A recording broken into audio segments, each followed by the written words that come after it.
Ishte një perlë dje se si të gjithë ata të cilët ishin detyruar të shkonin tek antimitingu i Edi Ramës që u kthye në një lloj morti.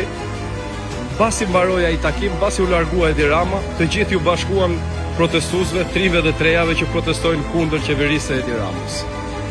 Së dyti, Edi Rama po përdor të njëjtat teza që përdorte kundër Partisë Demokratike, të njëjtat po i përdor kundër qytetarëve. Janë lëvizje anti-amerikane, i sponsorizon Irani, Kina, Mongolia, ku di unë, deklarata të tjera qesharake si puna këtyre.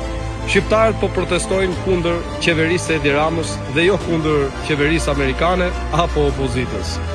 Patjetër ka infiltruar disa mjeran atje, të cilët deklarojnë se fajin e ka Amerika apo opozita për firmat dhe aferat korruptive dhe kriminale të Edi Ramës. Aferat cilat për vërtetës i ka denoncuar opozita prej vitesh. Edvin, mos u lodh me këto akte qesharake, por largo me të mirë që mos të bësh shembull edhe ti siç u bë Gaddafi.